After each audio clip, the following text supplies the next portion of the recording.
mag-init po nga balita ngayon mga ka-idol, ha? So talagang ang panahon mga ka-idol talagang kumakampi sa mga taong inaapi, ha?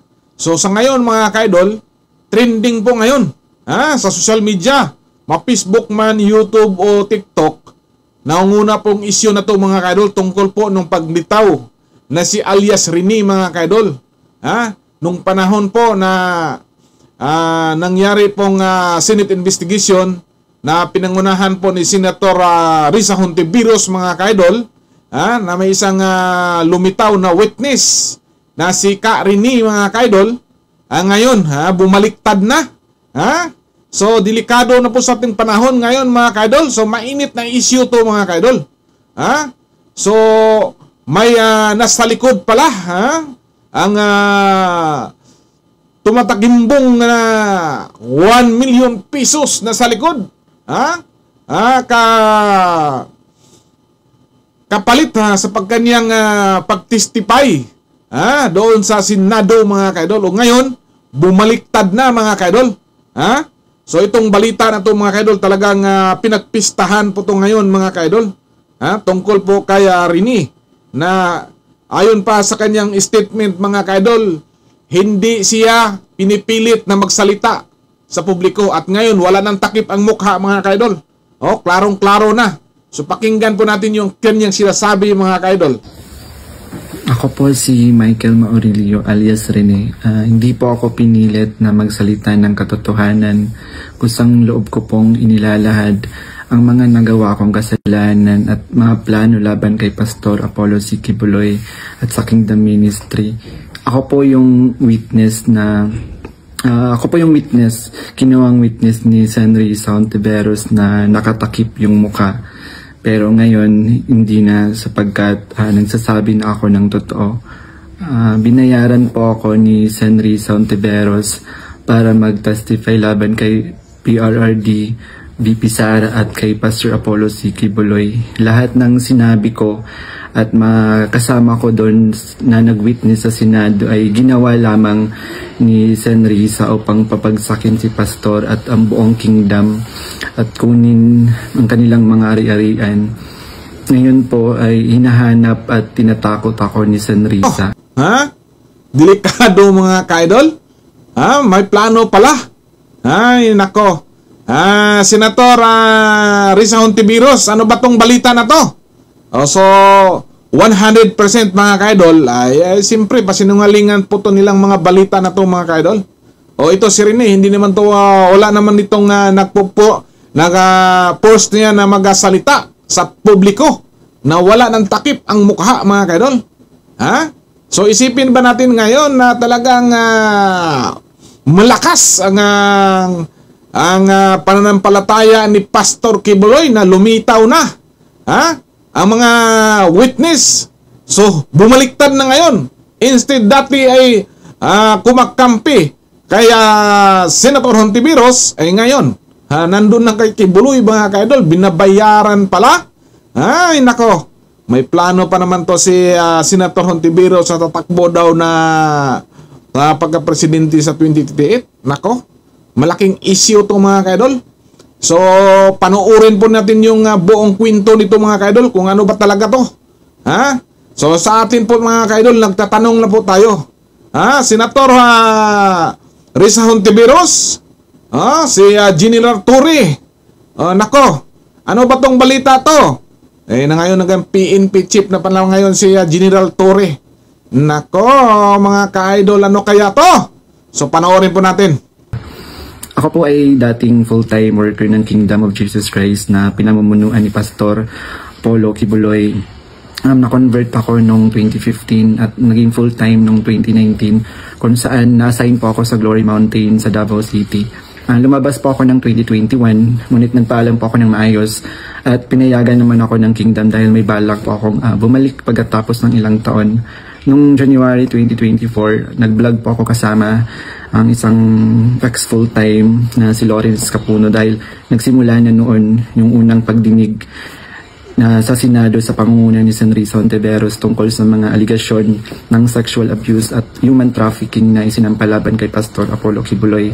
Sa vlog na yun, pinasinungalingan namin yung mga claim ni Glenda Portugal alias Amanda at nung iba pa na pawang kasinungalingan lahat. Noong February 2024, kinontak ako ng isang ex-full-time na si Shishir Bandari at inalok na maging witness sa Senate investigation ni Senador Risa kapalit ng financial assistance. Pumayag ako dahil sa panahon din yun, nangangailangan din ako ng pera. Binigyan ako ni Shishir ng email ng opisina ni Senrisa upang magpadala ng formal na email kahit anong aking sabihin daw.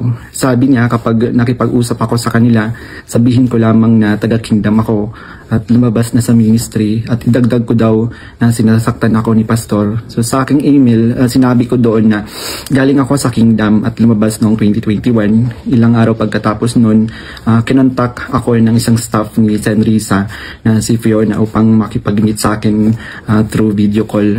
Sa pag-meeting namin kay Attorney J. Becama, Chief of Staff ni Sen. Hontiveros, pinagawa ako ng affidavit tungkol sa mga gawain ko sa loob ng kingdom, mga transaction at operation na kinasangkutan ko.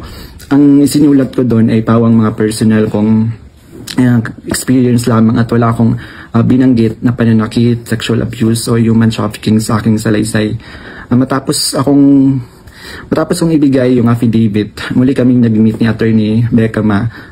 Pagkaraan ng 2 araw, binigyan niya ako ng revised affidavit na naglalaman na ng mga karagdagang aligasyon ng pananakit ni Pastor na hindi ko naman naranasan o nakita. Kasama rin dito yung maling pahayag na ako daw ay nasa sa SMNA News kahit hindi totoo dahil ako ay nasa Glory Mountain mula 2019 hanggang 2021. Nandun din yung aligasyon na sa di umano ay nasaksihan ko tungkol sa mga baril na sangkot sina Sara Duterte at dating Pangulong Rodrigo Duterte na hindi naman totoo dahil wala naman akong nasaksihan na ganoong pangyayari.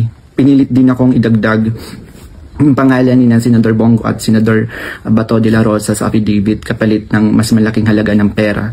Pero hindi ko na sila isinama kasi baka umattend sila sa hearing at magtanong at ma-corner ako. Yung pag-appear ko sa Senate ay may reward na 500,000 na ibinigay nila sa akin at dagdag na 500,000 nang isinama ko si Sara Duterte at si dating Pangulong Duterte. So 1 million po lahat ng binigay sa akin. Isang linggo before ang Senate hearing noong February 19, 2024, pinatira ako sa isang kondo kung saan ako ay biniriefing at tinuruan tungkol sa mga dapat na isasagot ko sa tanong ni Senador Risa. So sa araw ng hearing, umiyak ako dahil sa konsensya habang binabasa ko yung script na alam ko naman na hindi totoo at hindi ginawa ni Pastor ng Kingdom. Pagkatapos ng hearing, tinago ako ni Sen. Risa sa kanyang kondo sa Manila at inutusan na maghanap pa ng ibang pwedeng maging witness kapalit ng pera dahil may mga susunod pang hearing. Sa buong taon ng 2024, nanirahan ako sa kondo ni Sen. Risa at nung January 2025, lumipat ako pansamantala sa isang safe house kung saan nakasama ko doon sina Mutabato at iba pang mga biktima ng extrajudicial killings. So sa bawat research o information na aking naibibigay sa Senado, nakakatanggap ako ng rewards na 12,000 na ibinibigay ni Sen. Risa sa pamamagitan ng kanyang staff na si Sir Ryan. So sa kabilang sa mga na-research ko, nagawa kong research yung inimbentong Angel of Death daw ng Kingdom na inimbento ni alias Jackson, si Edward Masayon. Kabilang doon yung na-research ko yung mga member at yung mga general na nag-courtesy call kay Pastor. Noong August 29, 2024, nag-dinner meeting kami nila Glenda Portugal alias Amanda kasama ang kanyang legal team na si Attorney Joanna Paula Domingo at ng Office of the Special Assistant to the President at si Attorney Ian Interina at yung kasama yung abogado ko na si Attorney Ange May Bagudio sa isang hotel sa Quezon City. Pinagplano nila kung paano idiin ang kaso ni Pastor at ininggan niyo akong mag-file ng kaso. Sabi ni Attorney Domingo na mas maganda mag-focus kami sa human trafficking dahil mahina ang kaso sa sexual abuse. Sabi pa ni Attorney Domingo na matalik siya na kaibigan ni Attorney Pearl Angelica Canada na dating abogado ng Kingdom at dating namuno sa Jose Maria College. Ayon, sabi ni Attorney Domingo, sabi sa kanya ni Pearl na umalis na sila sa Kingdom at alagaan mo daw si Amanda at siya na ang humawak ng kaso laban kay Pastor. Kasamang kanyang kapatid na si Attorney Lady Jade Canada at si Shishir Bandari sa US na nabanggit ko na kumontak sa akin upang siraan si Pastor. Dagdag pa ni Attorney Domingo na gumagamit sila ng private jet mula kay Secretary Antonio Lagdameo papuntang Davao para sa kaso ni alias Amanda dahil sabi ni Attorney Domingo ito ay para sa seguridad nila sapagkat may natatanggap daw silang security threat. Noong mga panahong iyon, nagkaroon din kami ng pag-uusap ni alias Amanda, si Brenda Portugal, kung saan tinanong ko siya tungkol sa kalagayan ng kanyang kaso sa sexual abuse at human trafficking. Sinabi niya sa akin na mahina daw talaga yung kaso sa sexual abuse sa Pasig at gusto na niyang sumuko, kaya lang may mga nagsusulsul daw sa kanya na ituloy pa rin yung kaso. Nakiusap niya lang siya sa akin na tulungan ko siya maging witness sa kanyang kaso sa human trafficking at nanghingi pa siya ng ebidensya kung meron daw akong naipon or naitago ng mga patunay sa sexual abuse. So, ipiniliwanag ko sa kanya na wala akong ebidensya dahil hindi ako kasama sa mga pangyayaring iyon dahil nagsimula lamang ako bilang full-time noong 2019 at hindi rin ako biktima ni Pastor kaya wala akong maibibigay na ebidensya. Sinabi ni alias Amanda na mag-focus na lang ako sa human trafficking at maghanap ng mga ebidensya kung mayroon pa akong naitatagong informasyon. Sinabi ko sa kanya na maghahanap ako ngunit wala talaga akong ebidensya dahil hindi naman talaga totoo ang mga aligasyon. Sabi ni Attorney Domingo na hinahanapan daw nila ng butas upang makasuhan at madisbar si Attorney Israelito Torion upang mawala na daw ito dahil sabi niya magaling daw ito. So sa panahon ng KOG Sage sa Davao City noong August 24 hanggang September 8, 2024, everyday kaming nagmi-meeting kasama yung mga staff ni Sen Risa, yung PNP CIDG, nandun yung US Embassy, yung NBI, ang Department of Justice at yung mga tumiwalag sa Kingdom mula sa Amerika na sina Ann Lagerder at Arlene Stone. Pinag-uusapan ang plano kung paano ma-extradite o ma-extraordinary rendition si Pastor sa US at paano pabagsakin ng Kingdom. Ang pangunahing pinag-uusapan mga meeting ay ang plano sakaling mahuli si Pastor ang plano ay agad siyang extradite sa US at bawiin ang kaso na isinampa ni alias Amanda upang mapabilis ang extradition ni Pastor kapag siya ay nahuli. Subalit, hindi ito natuloy dahil sa pag-aalala sa US na maaaring manalo si Donald Trump sa panahong iyon na nagdulot ng paghina ng kanilang connection sa gobyerno ng US. So dahil dito, nang mahuli si Pastor, wala na silang pagkakataon na ma-extradite siya, kaya naman nagutos si Sen Risa Ontiveros sa amin na labanan ang kaso dito sa Pilipinas laban kay Pastor at sa lahat ng mga administrator ng Kingdom upang tuluyang pabagsakin ang Kingdom. So tinatanong kami ng paulit-ulit kung may alam kami tungkol sa isang bunker daw nung panahon ng KOG Sage dahil kapag nahanap daw nila si Pastor, babahan ng pera at may bahagi kami doon. Ang bunker ang pangunahing hinahanap kaya't pinuntahan nila ang lahat ng mga posibleng lugar. Ngunit sa katotohanan, wala talagang bunker sa Kingdom, lalo na sa Central Headquarters. Ang mga updates tungkol sa mga ito ay galing sa kasalukuyang PNP Chief General Nicolas Torre na siyang nangunguna sa bawat meeting namin at nagtatanong tungkol sa lokasyon ng bunker. Kasama ko rin sa mga meeting na yon sina Edward Masayon alias Jackson na pumasok sa Kingdom compound na nagkunwaring pulis dahil siya daw ang nakakaalam kung saan ang bunker. Kasagsagan ng Sage ng message sa akin si Fiona, staff ni Risa, na sa pamamagitan ng WhatsApp na sinabi niya na dapat ko daw tanggalin sa kaso ko si June Andrade dahil isa daw siya sa amin na nagbibigay siya ng mahalagang impormasyon. So ipinaalam ko sa kanya na ipapasa ko muna ito sa aking abogado. Pero ngunit isang linggo pagkatapos nun, tinanong ulit ako kung may contact ako sa Kingdom dahil hindi na raw mahanap si June Andrade. Hanggang ngayon, hindi na siya natanggal sa kasong pinafile sa akin. Noong November 5, 2024, nagkaroon kami ng meeting kasama sina Undersecretary Nicolas T. ng Department of Justice at 4 pang prosecutors.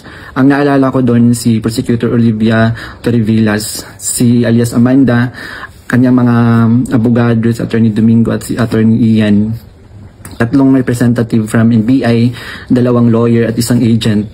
Ang sabi ni Yusek sa amin, bawat isa sa amin na nag-witness sa Senate investigation na ginawa ni Risa ay may naka-assign ng mga administrator ng kingdom na kakasuhan namin. Mayroon reward na 1 million pesos kung magfa-file kami ng kaso laban sa kanila upang tuluyan na daw masira at mawala ang kingdom at makuha na nila yung mga ari-arian ni pastor at ng kingdom.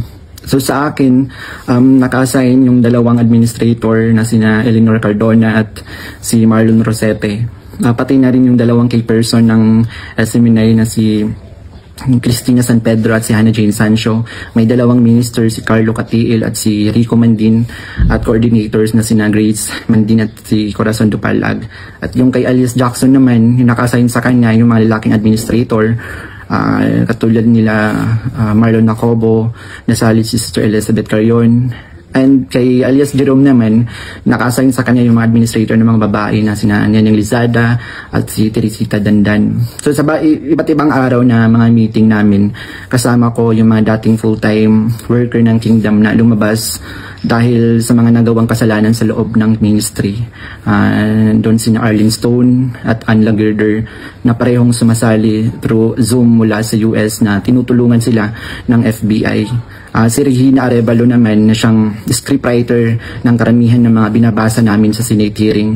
Pati na rin yung mga kasama kong mga fake witness na sina Tirao alias David, si Edward Masayon alias Jackson, si Juar Olimba alias Jerome, si Renita Hernandez, si Glenda Portugal alias Amanda, at kasama yung Chief of Staff ng Office ni San Risa na si Attorney J. Becama at yung staff na si Fiona at si Faye.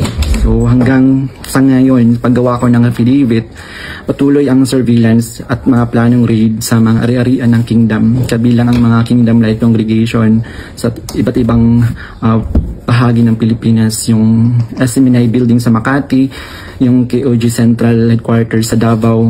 Bukod dito, tinatarget din yung mga anak ng mga full-time workers bilang mga biktima daw ng human trafficking at child abuse. Ngayon po ay lumalabas ako upang ilahad ang katotohanan na ang lahat ng ito ay gawa-gawang kaso at plano lamang pabagsakin si pastor at ang buong kingdom ministry at kunin ang kanilang mga ari-arian. Hindi ko na masikmura yung mga ipinapagawa ni San Risa na kasinungalingan at ang pamimilit niya na magsampa ako ng kaso kapalit ng pera. Wala pong ginawang mali si pastor sa akin. Puro kabutihan ang aking naranasan habang nasa loob pa ng kingdom. Lahat ng ito, sinabi ko ay upang ipagtanggol ang katotohanan kahit nakakatakot dahil sa mga malalaking tao yung sangkot. Pero ito na yung panahon upang tumindig para sa katotohanan. At humihingi ako ng tawad sa kingdom family, lalo na kay Pastor Apollo Kibuloy sa mga nagawa kong mali at kasinungalingan.